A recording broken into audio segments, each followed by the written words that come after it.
Hello friends, నేను మీ నాగలక్ష్మిని. దోసకాయ కూరతో మీ ముందుకు వచ్చేసాను. అబ్బో, దోసకాయ కూర ఎంత బాగుంటుందో! మీరు కూడా చేసుకుంటారా?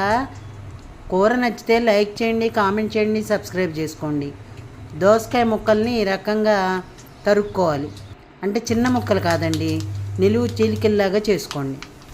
తిరగమాత మామూలుగా తిరగమాతే కదా, అన్నీ వేసుకోవచ్చు, మెంతులు తప్ప. మిరపకాయలు, పచ్చిమిరపకాయలు అన్నీ వేసేసుకోండి. అంతే, దోసకాయ ముక్కలు వేసేయండి. దాంట్లో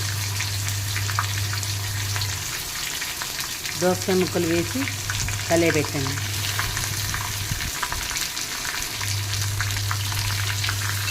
అంతే, అలా కలిపెట్టండి.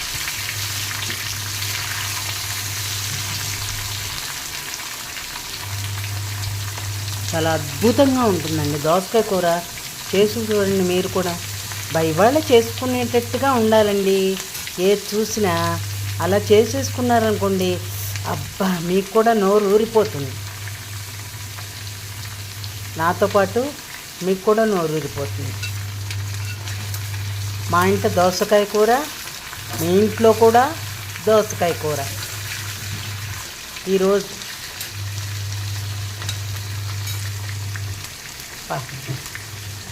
అసలు చూడటానికే దోసకాయ ముక్కలు అలా తరుక్కుంటే ఎంత బాగున్నాయండి. అది ఉల్లిపాయ ముక్కలు ఇలాగ చీల్చుకుని వేసుకోవాలి.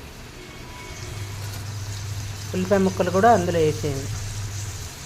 అంతే, ఇంచుమించుగా దోసకాయ ముక్కలు ఉల్లిపాయ ముక్కలు కలిపి వేసేయండి. వేసి కలిపి పెట్టేసేయండి ఒకసారి.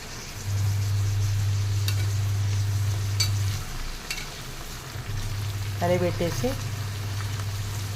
దీనికి ఏం చేస్తారంటే, ఒక అర గ్లాసుడు వేడి నీళ్ళు పోసి మూత పెట్టండి.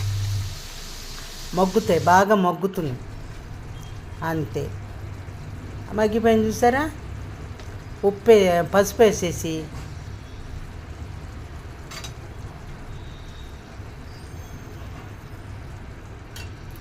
పసుపు ఎంత కలర్ఫుల్గా ఉందో చూడండి. అసలే దోసకాయ పసుపు, అందులో మనం పసుపు వేసాము. ఎంత అందంగా ఉందో చూడండి దోసకాయ కూర.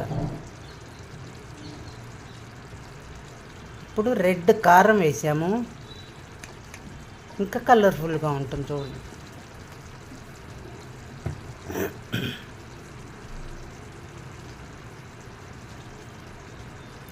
అంతేనండి, ఇంకా దోసకాయ కూర అయిపోయినట్టే. అంతే, దోసకాయ కూర రెడీ. ఎంతో రుచిగా గల దోసకాయ కూర చూడండి, మీరు కూడా ట్రై చేయండి. అంతే, దోసకాయ కూర రెడీ.